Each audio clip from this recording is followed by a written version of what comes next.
We're not in a recession. I mean, it's never time to panic, but it's also not recession time either. So it's not a recession, and yet the risks are there. Recession has been on the lips of every economy focused American for the last week, and the conversation could get even more heated next week as we finally get a look at July's inflation data. Economist and creator of the Somm Rule, Claudia Somm, says we are not in a recession quite yet, despite her nearly pristine indicator being triggered after last Friday's jobs report. But when it comes to economic theory, someone will always have a differing opinion. Enter our next guest and friend, Danielle DiMartino Booth, CEO of QI Research and former Fed advisor.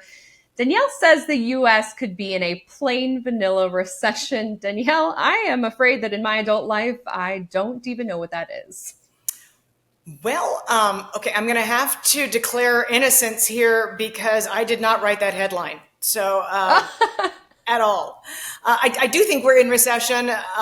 Everything that we've seen from the Bureau of Labor Statistics with regards to the fourth quarter of 2023 indicates that they're going to be revising into negative territory the final 3 months of 2023.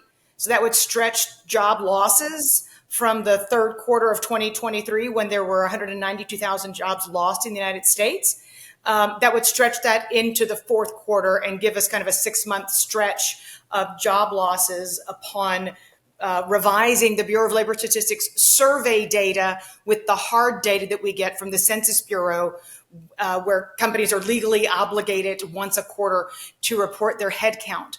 And that is kind of the ultimate decision that's when the ink dries, if you will, on the payrolls data that we see the Bureau of Labor Statistics release. So we're looking at that would have started in October of last year? Well, so I personally see the recession as having started in October 2023, because that's the first time that the Mckelvie Rule, which is less arduous than the Somm Rule, and it doesn't date back to 1948, it dates back to 1968, but it has not missed a single recession since then. Rather than a 0.5 percentage point increase in the unemployment rate off of its lowest level in the prior 12 months, it is a 0.3 percentage point increase in the unemployment rate, again, over the prior 12-month period's low. But again, it has a spotless track record since 1968. It was triggered in October of 2023. The Bureau of Labor Statistics said that we lost 192,000 jobs in the 3 months ended September the 30th, 2023. So the National Bureau of Economic Research could theoretically backdate it further. But again, the Mckelvie Rule is what I've relied on. The former chief economist at the Goldman Sachs, at Goldman Sachs, he was interviewed by the Wall Street Journal in January of 2008 when his rule was triggered. And he was asked the same question. Well, the Mckelvie Rule was triggered in December of 2007. Do you think we're in recession? And he said, well, my rule might be broken, basically. But of course, the NBER did backdate that recession to December of 2007, and the Mckelvie Rule was not broken. So based on that, I think that, and luckily, Bloomberg Economics team agrees with me that job losses started in October of 2023.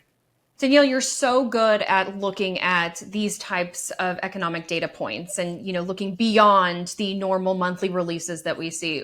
Why isn't the Fed? Well, I think the Fed is choosing to look the other way in this instance. There are some regulations that the Fed has been working on that could be really define Chair Powell's legacy, that would begin to regulate the private equities, the hedge funds, the BlackRocks of the world, that are in some cases larger than banks, if you consider the trillions of dollars that they have under management. And in order to push through with some of these regulations, he really does need higher for longer on his side. He needs higher for longer policy enough to kind of go with what the Bureau of Labor Statistics first reports, even though we know that since January of 2023, we've seen one downward revision after another to the data. It's become systematic. In fact, the persistence with which we've seen downward revisions to what's first reported. But again, I think Powell's got his own reasons. How do you square this idea that we could be in a recession right now with the GDP numbers that we're seeing? The latest reading, the advanced estimate, showed an annual growth rate of 2.8%. So, we had 2 point something percent in 2001 when it was first reported. Of course, it was another 6 quarters later that we revised it and found out that it was a negative number. It takes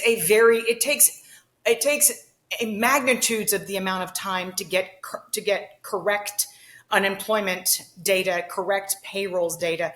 You can double the time that it takes to figure out what the actual GDP is that's associated with that time frame. If you find out that you're 830,000 jobs shy of what you thought you were, which is what we found out in the third quarter of 2023, looking backwards with hard data in hand, then you have to subsequently go back and back out. Well, 830,000 people were not actually working. 830,000 people were not actually producing economic output that we thought were. So you've got to back that out. And it takes a lot of time for the Bureau of Labor Statistics data to work its way into subsequent revisions for the Bureau of Economic Analysis data for GDP. To give you the extreme example, and again, it's at inflection points. It's when contractions become expansions. It's when expansions become contractions that these big statistical agencies have trouble seeing the turning point given their modeling.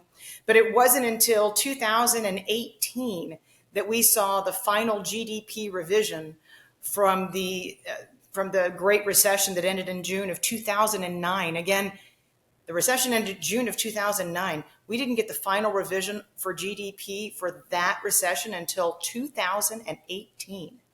Wow. On one hand, this can seem incredibly frustrating if people feel like we're in a recession. They feel like the economy is not good. We continue to get, on the surface, economic releases that show a pretty strong economy, but people, know what they feel. They know what they're experiencing, and they feel something different. But that said, if, to your point, we are already in a recession, does that take some of the panic away that we've been going through it, or is it going to get worse? What's your read on that? Well, your average recession's 10 months long in the post-war era. So using that average length of time, we should theoretically be starting to recover and coming out of recession. That being said, the Federal Reserve has waited now 12 months, now longer than 12 months. And the longer it waits, typically the deeper and longer the recession is as a result. There have been some great studies that empirically demonstrate this.